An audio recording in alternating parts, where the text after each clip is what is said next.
And today, we're able to drive right into the many vital issues of importance for both our nations.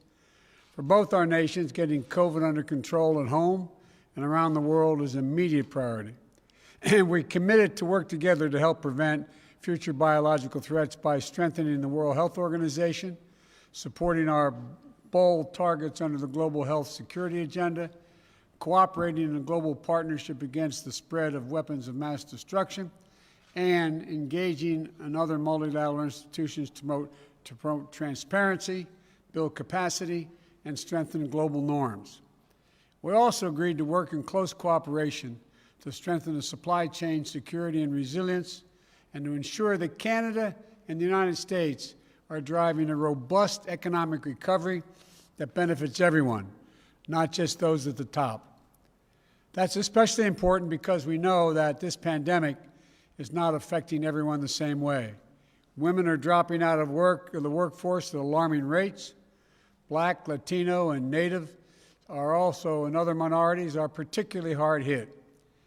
We also agreed to work together on an inclusive recovery using the tools available through the small and medium enterprise chapter of our trade agreement to support women and minority-owned businesses. We also doubled down on our efforts to tackle climate change. It was really encouraging. Now that the United States is back in the Paris Agreement, we intend to demonstrate our leadership in order to spur other countries to raise their own ambitions. Canada and the United States are going to work in lockstep to display the seriousness of our commitment at both home and abroad. To that end, we're launching a high-level climate ambition ministerial, and to align our policies and our goals, and to achieve net zero emissions by 2050. Prime Minister Trudeau and I share an unwavering faith in the capacity of our peoples to meet the challenges of this new age if we lead with our core strengths, our democratic values, our diverse and dynamic peoples. We both recognize our responsibility as leading democracies to defend our shared values around the world and to strengthen our own democracies at home. That means rooting out systemic racism and unconscious bias from our institutions and our laws, as well as our hearts.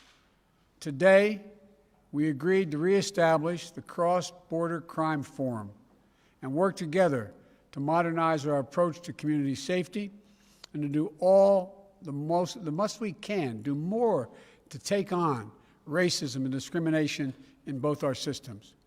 Canada and the United States are not only vital partners, we're NATO allies committed to shared defense.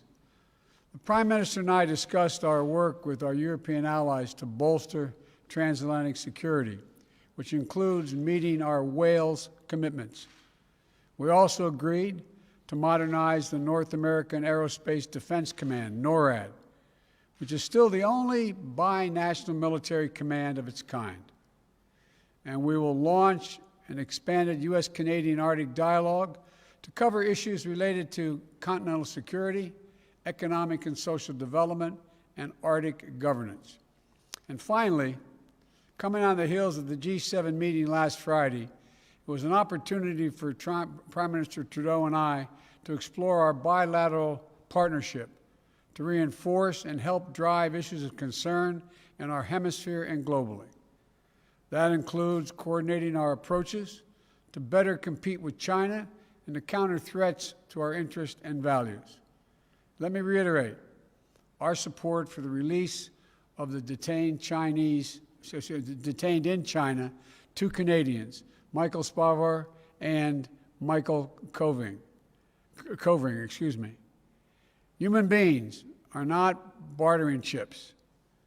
You know, we're going to work together until we get their safe return. Canada and the United States will stand together against abuse of universal rights and democratic freedoms. We're going to strengthen our shared commitment to providing safe haven for refugees and asylum seekers, and so much more. The United States has no closer and no more important friend than Canada. Our nations share a close geography and history that will forever bind us together but our values are even more consequential. But it's a shared spirit of our people that's going to ensure ours is a future of hope and opportunity. Canadians and Americans are innovative, creative, entrepreneurial, competitive, open-hearted, and rights-respecting. There's nothing we cannot achieve when we commit ourselves to it. And when we work together, as the closest of friends should, we only make each other stronger. So thank you again, Mr. Prime Minister, for your friendship and for your leadership. And I look forward to when we're able to meet in person and all that Canada and the United States are going to accomplish together. So God bless you, and thanks for today. Thank you so much, Joe. Thank you, tout le monde. Merci, tout le monde. Let me begin by saying that all of us are thinking of our friends in Texas right now. I know Sask Power has been sending electricity down, and as I told the President, Canada is here to help however we can. Mr. President, it's been great to sit down with you this afternoon. This is, of course, not the first time we've worked together. Back in 2016, I had the pleasure of hosting you here in Ottawa as Vice President. Over dinner, I remember talking about how the extraordinary friendship between Canada and the United States has not just weathered changing seasons, it has grown ever deeper and stronger. Well, today, we're taking our next step forward. The President and I discussed the ambitious new partnership roadmap based on shared values and priorities that will guide our country's work together over the coming years. In the face of COVID-19, of climate change, of rising inequality, this is our moment to act. So we're not wasting any time in getting down to work. Job one remains keeping people safe and ending this pandemic. This afternoon, the President and I discussed collaboration to beat COVID-19, from keeping key supplies moving and supporting science and research to joint efforts through international institutions. We're standing united in this fight. En plus de nos efforts communs pour combattre la COVID-19, on a aussi discuté de nos mesures strictes concernant les voyages pour protéger les gens des deux côtés de la frontière. Présentement, même si notre plus grande priorité est d'assurer la sécurité des gens, il faut aussi qu'on pense à notre avenir. Comme vous l'avez dit, Monsieur le Président, on doit rebâtir en mieux. La dernière année a révélé toutes sortes d'inégalités dans nos sociétés et plus que jamais, il est temps d'agir. Le moment est venu de rebâtir des économies plus fortes dont tout le monde pourra profiter.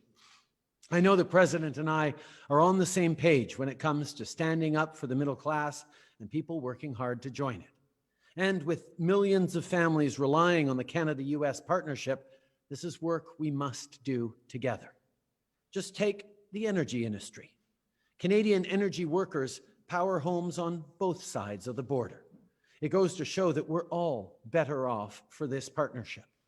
Today, the President and I discussed leveraging supply chains and support for businesses to create good, well-paying jobs and help people who've been hardest hit get back on their feet.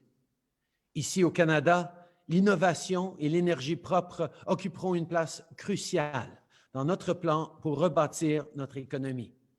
Le Président et moi avons discuté de l'importance d'une croissance propre afin de créer de nouvelles opportunités pour les Canadiens et les Américains et aussi pour protéger l'environnement et lutter contre les changements climatiques. Il faut continuer de poser des gestes significatifs pour respecter l'accord de Paris et atteindre nos objectifs en termes de carboneutralité. Finalement, on a aussi parlé des différents moyens de bâtir un monde plus fort et plus pacifique. Pour protéger nos citoyens et nos communautés, on doit travailler ensemble. Il faut notamment renforcer la défense continentale et combattre l'extrémisme violent.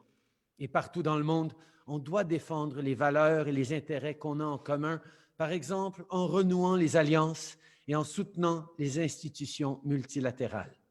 À ce propos, je tiens à remercier le président Biden pour son soutien dans le dossier de la libération de Michael Kovrig et de Michael Spavor en détention arbitraire en Chine. We're facing tough times, there's no doubt, but we're not facing them alone. Canada and the United States are each other's closest allies, most important trading partners, and oldest friends. And we stand united to beat this pandemic and build a better tomorrow. And I know our bond will grow even stronger. Thank you, Mr. President. Thank you, Joe, for your leadership, for your engagement, and thank you in advance for all the great work we're going to be doing together. Merci, mon Thank you, ami. Justin. Au revoir. Bonsoir.